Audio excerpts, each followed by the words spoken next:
صلی اللہ علی محمد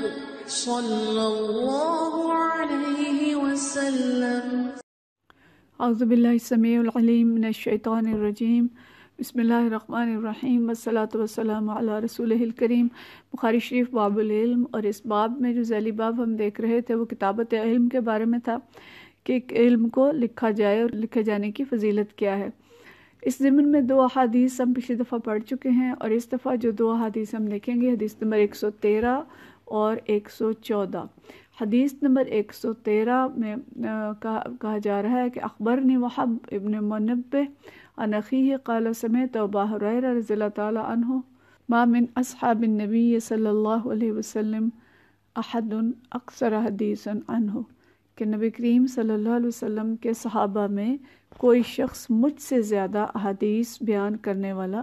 نہیں ہے، الا من کان من عبداللہ بن عمر، سوائے حضرت عبداللہ بن عمر کے، فإنہ کان یکتب ولا اکتب، وہ لکھ لیا کرتے تھے اور میں لکھتا نہیں تھا۔ تابعہ معمر عن حمام عن ابی ہریرہ، کہ معمر نے وہاب بن منبہ کی حمایت کی حضرت ابو ہریرہ رضی اللہ تعالیٰ عنہ کی سے روایت کرنے میں، یعنی ان سے بھی اسی طرح سے یہ روایت کی گئی ہے۔ یہ حدیث امام بخاری لائے ہیں اس باب میں،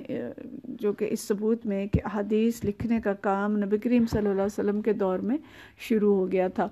اور اس علم کا جو حفاظت کا ایک ذریعہ ہمیں بتایا گیا تھا کہ لکھنے سے علم کی حفاظت ہوتی ہے۔ تو حضرت عبداللہ بن عمر رضی اللہ تعالیٰ عنہ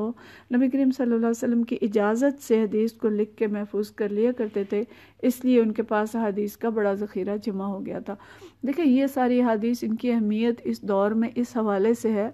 کہ جب جو منکرین احادیث ہیں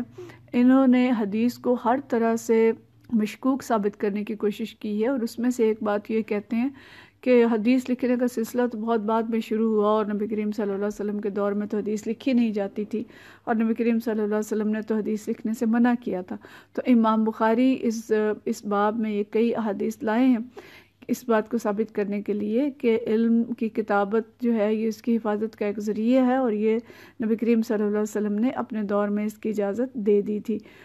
تو حضرت عبداللہ بن عمر رضی اللہ تعالیٰ عنہ نے جو حدیث لکھی تھی آپ صلی اللہ علیہ وسلم کی اجازت سے لکھی تھی، اور صحابی ہیں، ظاہر ہے اگر صحابی لکھ رہے ہیں تو گویا یہ بذات خود ایک جواز ہے کہ حدیث لکھنا جو ہے وہ درست ہے۔ اور جہاں تک اس بات کا تعلق ہے کہ حدیث لکھنے سے منع کیا گیا تھا، تو شروع میں حدیث لکھنے سے منع کیا گیا تھا، ہم یہ بات پیچھے پڑھ چکے ہیں، لیکن یہ ایک عبوری دور تھا جبکہ زور اس بات پہ تھا کہ قرآن پاک کی کتابت ہو جائے اور اس کی جمع تدوین اچھے طریقے سے ہو جائے اور کچھ اس کے علاوہ نہ لکھا جائے۔ اور دوسری بات یہ تھی کہ اگر دونوں چیزیں لکھی جائیں گی تو ظاہر ہے اس سے خلط ملط ہوں گی، اور قرآن پاک کے جو الفاظ ہیں وہ مکس ہو جائیں گے دوسری نبی کریم صلی اللہ علیہ وسلم کی احادیث کے ساتھ۔ پھر دوسری ایک جو بات منع کی گئی تھی، جس وجہ سے منع کیا گیا تھا، وہ یہ تھی کہ دونوں چیزوں کو ایک ہی صفحے پہ یا ایک ہی جگہ پہ نہ لکھا جائے، کہ اس سے جو خلط ملط ہونے کا امکان زیادہ ہوگا۔ جیسے بعض صحابہ کرام قرآن پاک کی آیات لکھتے تھے اور اس کے ساتھ ہی نبی کریم صلی اللہ علیہ وسلم اس کی جو تشریح بیان کرتے تھے اس کو لکھ لیا کرتے تھے، جیسے ہم حاشیہ لکھتے ہیں یا ہم کوئی تفسیر سائڈ پہ لکھ لیتے ہیں۔ حضرت عائشہ رضی اللہ تعالیٰ عنہا بھی اسی طرح لکھا کرتی تھیں۔ تو اس لیے شروع میں منع کیا گیا کہ آپ دونوں چیزوں کو مکس نہ کریں، لیکن بعد میں جب صحابہ کرام رضوان اللہ اجمعین نے اجازت چاہی تو آپ صلی اللہ علیہ وسلم نے اجازت دے دی، اور یہ حکم جو تھا یہ منسوخ ہو گیا۔ پھر یہ جو حدیث ہے یہاں پہ حضرت ابو ہریرہ رضی اللہ تعالیٰ عنہ جو بیان کر رہے ہیں کہ سب سے زیادہ احادیث میں روایت کرتا تھا، لیکن ان کا خیال یہ ہے کہ شاید حضرت عبداللہ بن عمر بن العاص کے پاس جو احادیث کی تعداد ہے وہ زیادہ ہے، کیونکہ وہ لکھ لیا کرتے تھے، جبکہ ہم دیکھتے ہیں کہ حضرت ابو ہریرہ رضی اللہ تعالیٰ عنہ سے 5000 سے زائد احادیث مروی ہیں، تقریباً 5374 احادیث ہیں جو حضرت ابو ہریرہ رضی اللہ تعالیٰ عنہ نے بیان کی ہیں، اور تقریباً 700 احادیث ہیں جو حضرت عبداللہ بن عمر بن العاص نے بیان کی ہیں۔ تو یہاں پہ پھر سوال پیدا ہوتا ہے کہ اگر ان کے پاس ذخیرہ حدیث حضرت ابو ہریرہ رضی اللہ تعالیٰ عنہ کے گمان کے مطابق زیادہ تھا، تو پھر انہوں نے روایت کیوں کم کی ہے اور ان سے اتنا حدیث کم کیوں ہے؟ تو اس پہ بھی علماء نے ڈسکشن کی ہے اور اس کا جواب دیا ہے، اور مختلف جواب ہیں اس کے۔ ایک تشریح میں یہ لکھا ہے کہ حضرت ابو ہریرہ رضی اللہ تعالیٰ عنہ یعنی اس حدیث کے جو 2 حصے اگر ہم کر دیں تو پہلا حصہ یہ ہے کہ حضرت ابو ہریرہ رضی اللہ تعالیٰ عنہ فرماتے ہیں کہ میں سب سے زیادہ روایت کرنے والا ہوں، اور دوسری بات فرماتے ہیں کہ حضرت عبداللہ بن عمر کتابت حدیث کا اہتمام کرتے تھے۔ تو دونوں باتیں اپنی اپنی جگہ درست ہیں، اور اس سے یہ لازم نہیں آتا کہ حضرت عبداللہ بن عمر کے پاس زیادہ حدیث ہوں۔ پھر یہ بات ہے کہ یہ جو حضرت ابو ہریرہ کا یہ خیال ہے کہ ہو سکتا ہے ان کے پاس زیادہ حدیث ہوں، تو یہ ان کا حسن ظن ہے اور ان کا گمان ہے کہ چونکہ وہ لکھ لیا کرتے تھے تو ہو سکتا ہے ان کے پاس زیادہ ہوں۔ پھر ایک بات تیسری بات جو صحابہ کے اس قول کے بارے میں فرمائی جا رہی ہے کہ حضرت عبداللہ بن عمر کے پاس ہو سکتا ہے کہ حدیث زیادہ ہوں مگر روایت کی نوبت کم آئی ہو، جیسے حضرت ابوبکر صدیق رضی اللہ تعالیٰ عنہ رات اور دن نبی کریم صلی اللہ علیہ وسلم کے ساتھ رہے اور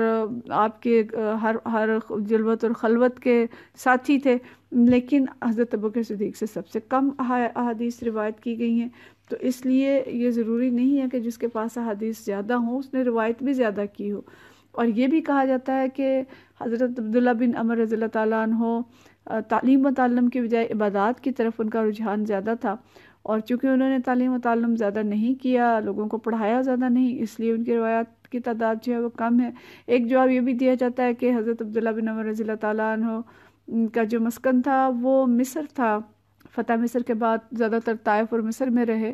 اور وہاں لوگوں کا رجوع کم تھا، لیکن حضرت ابو ہریرہ رضی اللہ تعالیٰ عنہ کا مسکن مدینہ منورہ تھا جہاں بکثرت لوگ آیا کرتے تھے دین سیکھنے کے لیے اور شائقین علم کا ہجوم رہتا تھا۔ تو حضرت ابو ہریرہ نے مسند تعلیم سنبھالی تھی اور وہ درس حدیث دیتے تھے، جس کی وجہ سے بہت سے لوگوں نے ان سے دین سیکھا۔ حضرت ابو ہریرہ کی جو وہ تھے شاگرد تھے، امام بخاری رضی اللہ تعالیٰ عنہ کے اندازے کے مطابق 800 سے زیادہ تابعین نے ان سے دین سیکھا اور روایت کی ہے۔ تو اس لیے یہ بھی ایک وجہ ہو سکتی ہے کہ چونکہ انہوں نے زیادہ سلسلہ رکھا تعلیم و تعلم کا تو اس کی وجہ سے حضرت ابو ہریرہ کی حدیث زیادہ ہیں۔ بہرحال یہ سب اندازے ہیں، تشریحات ہیں جو علماء نے مقرر کی ہیں، بیان کی ہیں، باقی اصل جو چیز ہے وہ اللہ تعالیٰ اس سے واقف ہے۔ اگلی حدیث نمبر 114 حضرت ابن عباس حضرت عبداللہ بن عباس رضی اللہ تعالیٰ عنہ سے روایت ہے، فرماتے ہیں قال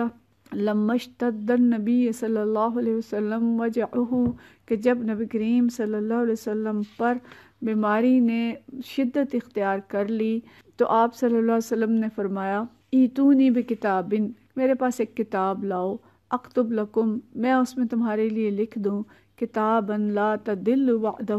کہ ایسے فرمان لکھ دوں یا ایسی کتاب لکھ دوں جس کے بعد تم گمراہ نہ ہوگے۔ قال عمر، حضرت عمر رضی اللہ تعالیٰ عنہ نے فرمایا ان النبی صلی اللہ علیہ وسلم غلبہ الوجع، کہ نبی کریم صلی اللہ علیہ وسلم پر بیماری کا غلبہ ہے، وعندنا کتاب اللہ حسبنا، اور ہمارے پاس اللہ کی کتاب ہے جو ہمارے لیے کافی ہے۔ فاختلفوا، پھر لوگوں میں اختلاف ہو گیا، وکثر اللغط، اور کیا ہوا کہ لوگ آپس میں شور و شغب کرنے لگ گئے، شور و شغب زیادہ ہو گیا۔ تو پھر نبی کریم صلی اللہ علیہ وسلم نے فرمایا قال قوموا عنی، کہ اٹھ جاؤ میرے پاس سے، ولا ينبغي عندي تنازع، اور میرے پاس تنازع نہ کرو، میرے پاس جھگڑا نہ کرو یا اختلاف نہ کرو۔ پھر حضرت فخرج ابن عباس، پھر ابن عباس نکل آتے ہیں وہاں سے، یقول، کہتے ہیں ان الرزیۃ کل الرزیۃ، کہ یہ مصیبت، بے شک مصیبت، کلی مصیبت وہ ہے ما حال بین رسول اللہ صلی اللہ علیہ وسلم و بین کتابہ، کہ کلی مصیبت وہ ہے جو رسول اللہ صلی اللہ علیہ وسلم اور آپ کی کتابت کے درمیان حائل ہو گئی۔ تو یہ آخری حدیث ہے کتابت علم کے بارے میں جو امام بخاری لائے ہیں، اور 4 حدیث ہم دیکھ رہے ہیں۔ تو اس میں ان حدیث سے جو بات ہمیں پتہ چلتی ہے کہ علم کی کتابت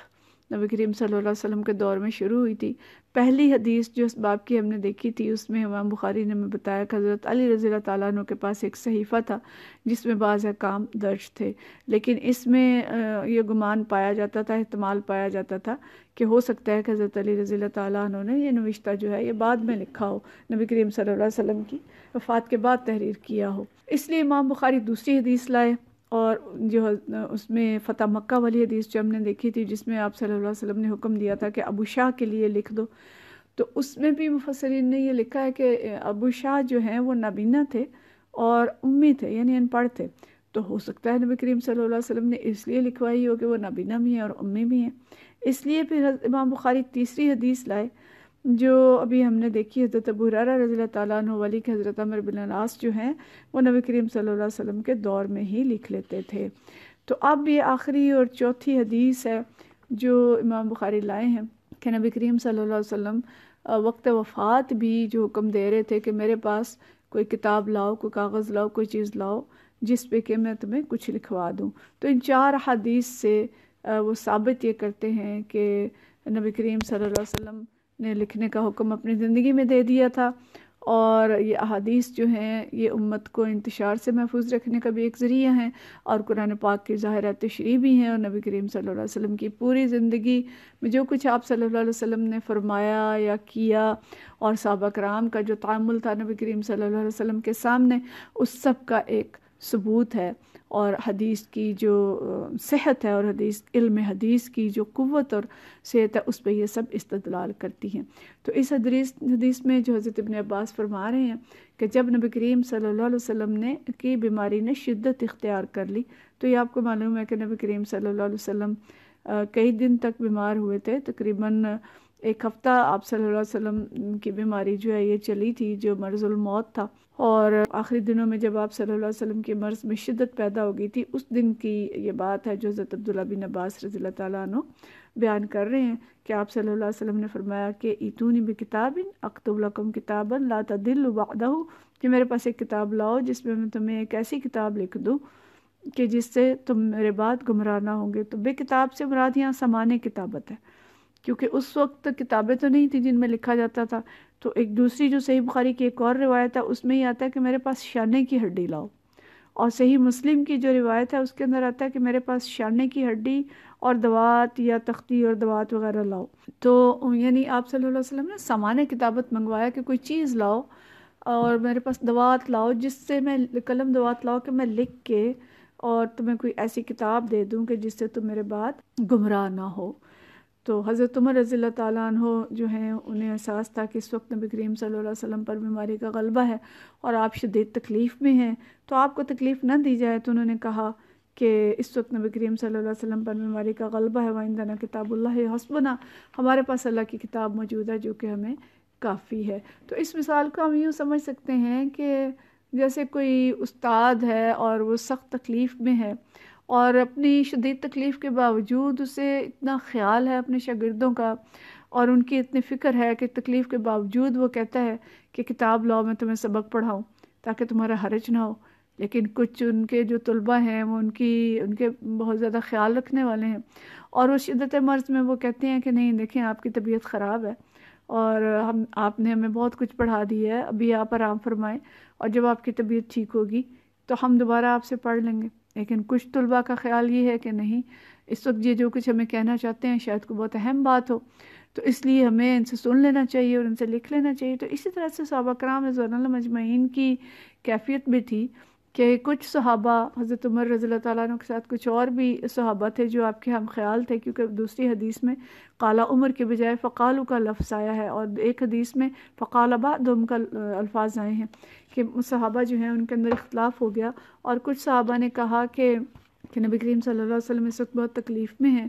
اور ان کو مزید تکلیف نہ دی جائے، انہوں نے ہم تک اللہ کی کتاب پہنچا دی ہے اور ہمارے لیے کافی ہے۔ اور کچھ صحابہ جو تھے ان کا خیال یہ تھا کہ نہیں، جو کچھ آپ صلی اللہ علیہ وسلم فرما رہے ہیں اس کو لکھ لیا جائے۔ تو اس طرح سے صحابہ کے درمیان ایک اختلاف آیا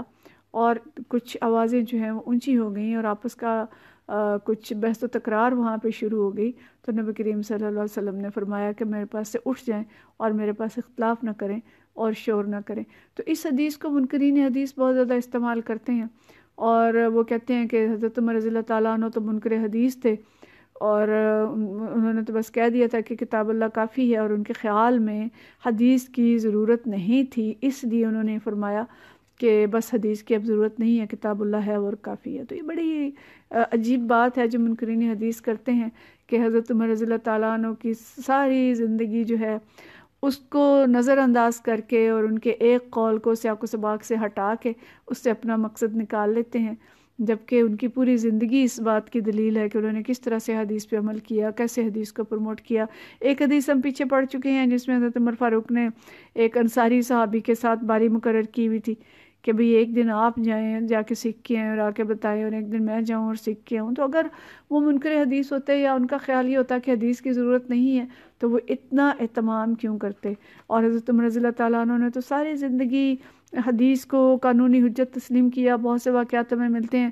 کہ ان کا اپنا ایک خیال تھا کہ یہ کام اس طرح سے ہونا چاہیے، لیکن کوئی صحابی اٹھ کے کہہ دیتے کہ نہیں نبی کریم صلی اللہ علیہ وسلم نے ایسے کیا، تو فوراً اس سے رجوع کر لیتے تھے۔ تو اگر ان کے خیال میں حدیث کی اہمیت نہیں تھی تو وہ ایسا کیوں کرتے؟ تو اس لیے یہ منکرین حدیث کی جو بات ہے یہ بہت غلط ہے اور یہ حجت نہیں ہے حدیث کو تسلیم کرنے کے خلاف۔ تو یہ دلائل ہمیں آنے چاہیے اور اس کی تفصیلات بھی ہمیں پڑھنی چاہیے کہ کس طرح سے منکرین حدیث جو ہیں آج کے دور میں فتنہ پھیلا رہے ہیں، تو اس فتنے سے ہم بچ کے رہیں اور احادیث کو ہم صحیح سیاق و سباق کے ساتھ سمجھیں، اور انہوں نے توڑ موڑ کے جو چیزیں پیش کی ہیں ان کا ہم انکار کریں اور اس کے بارے میں ہمارے پاس دلائل ہونے چاہیے۔ تو اس طرح سے یہ حدیث جو ہے یہ باب ختم ہوتا ہے یہاں پہ، اور جس سے امام بخاری ثابت کرتے ہیں 4 حدیث کے ذریعے کہ حدیث کی کتابت نبی کریم صلی اللہ علیہ وسلم کے دور میں شروع ہو گئی تھی، اور لکھا جانا علم کا اس کی حفاظت کا ذریعہ ہے، اور ہمیں علم کو لکھنا چاہیے اور اس کو محفوظ کرنا چاہیے۔ وآخر دعوانا ان الحمد للہ رب العالمین۔